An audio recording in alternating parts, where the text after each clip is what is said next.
ना मैं राजनेता था, ना हूँ, ना आगे की बनना भी नहीं मुझे। ज्योति सिंह है जो लगातार आपसे मदद भी मांग रही थी। मेरी खुद ही दाव पे लगी है, क्योंकि एक सीट के लिए पूरा केंद्र लगा हुआ है। मंदिर मस्जिद की तरफ ले जाएंगे, हिंदुत्व की तरफ ले जाएंगे, सनातन की तरफ ले जाएंगे आपको, ताकि आप अपने विकास की बात उनसे कभी पूछो ही नहीं। जीने के लिए रोजगार कब दोगे, उस पर बात कब होगी। आईएएस की फैक्ट्री हुआ करती थी बिहार, लेकिन आज जितने भी बच्चे हैं उनको मारा जाता है। पहले सबसे पहले छपरा की जो प्रॉब्लम है सबसे पहले वो सॉल्व करो, अगर सॉल्व नहीं है उसे रिजाइन कर दो। हम मंदिर मस्जिद बनाने के लिए आपको वोट दिए, अब काम के लिए और रोजगार के लिए हम ट्रम्प को लाएंगे।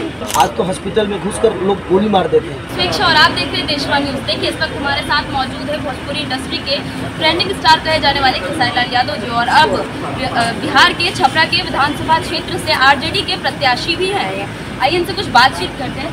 सर, आपने जो बिहार में लगभग आप ट्रेंडिंग स्टार के नाम से फेमस है और लोग आपकी गायकी को और आपकी अदाकारी को काफ़ी पसंद करते हैं, लेकिन इसके बावजूद अब आप जो है राजनीति में एंट्री ले चुके हैं, तो उसके बारे में क्या कहेंगे? देखिए, राजनीति में एंट्री नहीं लिया है, समाज सेवी भी है। समझिए कि समाज का कैसे भला कर सकता हूँ मैं, उसके लिए आया हूँ। ना मैं राजनेता था, ना हूँ, ना आगे की बनना भी नहीं मुझे। मैं एक समाज की जो मेरे दायित्व है, जो समाज का आज विश्वास है, मैं अपने जीवन में गरीबी से यहाँ तक पहुँचा।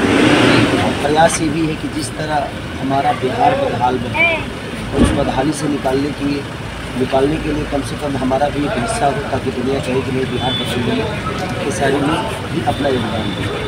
इसके बावजूद भी आपकी कई खबरें सामने आई थी। ज्योति सिंह है जो लगातार आपसे मदद भी मांग रही थी, तो उनके बारे में क्या कहेंगे? बिल्कुल, उनका मैं बिल्कुल मदद करता, क्योंकि मैं उनका हमेशा से मदद किया हूँ, मैं प्रयास करता हूँ।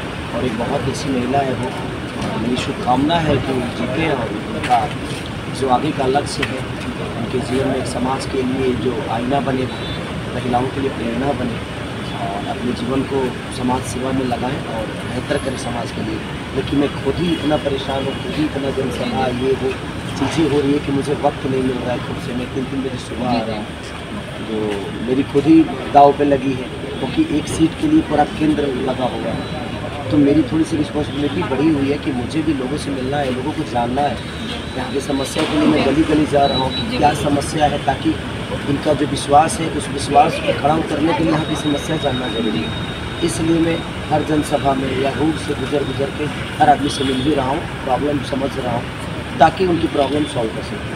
सर, इसके अलावा जो कह सकते हैं जो विपक्षी पार्टी हुए बीजेपी के कई ऐसे नेता, जैसे पवन सिंह को ले लीजिए और रवि किशन, तमाम ऐसे जो नेतागण हैं वो भी लगातार आपके लिए कई सारे भाषा का प्रयोग करें, जैसे कचनिया बजनिया, और भी कई वीडियोज़ हैं जो उनका सामने आ रहा है, उनको लेकर ठीक है, बड़े भाई हैं वो लोग, नहीं बोल सकता क्योंकि वो बोल सकता है या तो कुछ नहीं, तो अपने शब्दों से सिर्फ लोगों को भड़का सकते हैं, फुसला सकते हैं, हमें वो मुद्दा को भटकाते हैं, ताकि आप उनसे रोज़गार की बात मत पूछो, उनसे पलायन की बात मत पूछो, उनसे अस्पताल की बात मत पूछो, उनसे फैक्ट्री की बात मत पूछो, उनसे स्कूल की बात मत पूछो। सिर्फ इसलिए वो व्यक्ति विशेष की बातें करते हैं ताकि दुनिया डाइवर्ट होकर व्यक्ति विशेष पे आ जाए और मंदिर मस्जिद की तरफ ले जाएंगे, हिंदुत्व की तरफ ले जाएंगे, सनातन की तरफ ले जाएंगे आपको, ताकि आप अपने विकास की बात उनसे कभी पूछो ही नहीं। तो ये कोनो नया फंडा नहीं है, ये तो पुरान चलता वो लोग कि ना, क्योंकि अब जिक्र आप मान के चले कि सनातन बोल के मंदिर मस्जिद हिंदू मुस्लिम कहीं व्यक्ति विशेष पर टिप्पणी करके जब वो वोट मिल जाता है, अब लोग रोजगार के बाद कहाँ से पूछे, लोग तो वही में इंटरेस्ट लेवल शुरू कर देता कि ना खेसारी के बोले हैं ये बोले, उनसे कोई विकास का सवाल पूछता ही नहीं, और उनको जवाब तब देते जब वो किए होते। तो उन्होंने कुछ किया तो है नहीं, धरातल पे तो कुछ किया नहीं, बिहार के लोगों के लिए तो कुछ किया नहीं। हाँ, हमेशा वो राम मंदिर की बात करते हैं, तो भाई राम मंदिर यूपी को दिए, राम मंदिर यूपी को दिए, बाकी काशी भी आपने बनारस को दिया है। जी जी जी बिल्कुल। आज 15 साल से केंद्र में सरकार है, 20 साल से बिहार में सरकार है, अब आप बोल रहे हो जो हम जानकी मंदिर बनाएंगे, तो 20 साल में क्या किया आपने बिहार के लिए? जानकी मंदिर भी अब बनाने की बात, लेकिन हमें कहने का मतलब कि आप मंदिर भी बनाओ, मस्जिद भी बनाओ, गुरुद्वारा भी बनाओ, लेकिन भाई वो एक आस्था का विषय है।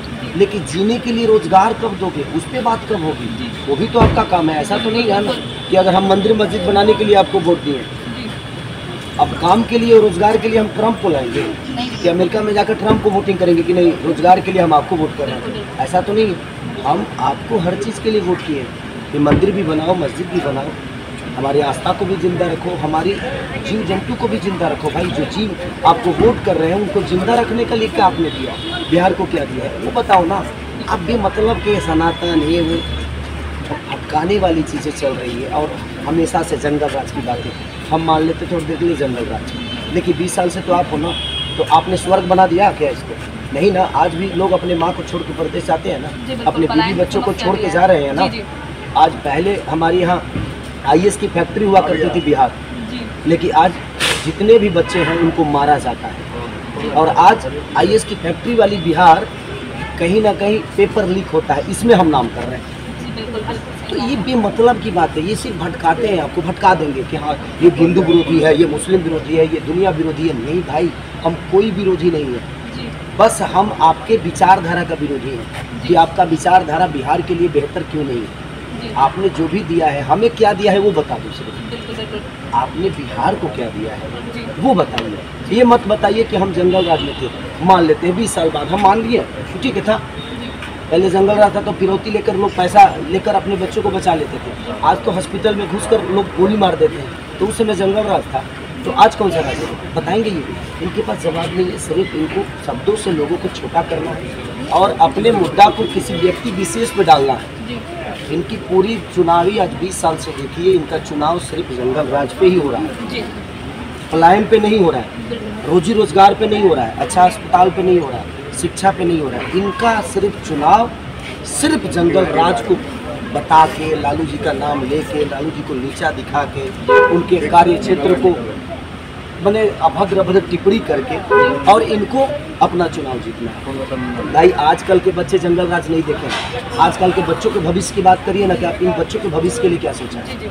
जो जंगल राज थे हमारे माँ बाप ने ठीक है संभाला होगा, उन्होंने अपने जीवन काट ली ना, अब हमें काटना है। तो हमारा सवाल है आपसे, आपने हमारे लिए क्या किया उस पर चर्चा करिए। बट उस पर चर्चा करेंगे नहीं, सिर्फ ये मुद्दा को भटकाते हैं कि कोई लड़ जाए और लोग ये बात पूछना छोड़ दें।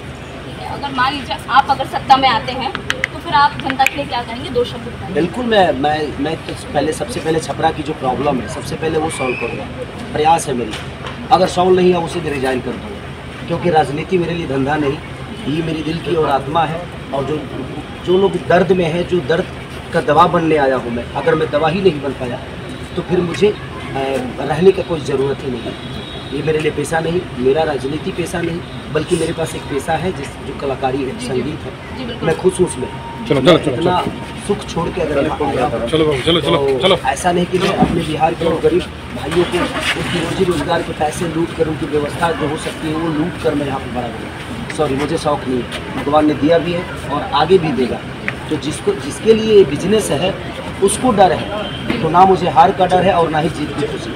जीत की खुशी उस दिन होगी जिस दिन हमारा बिहार और हमारा छपरा हमसे भी खूबसूरत होगा। Thank you so much.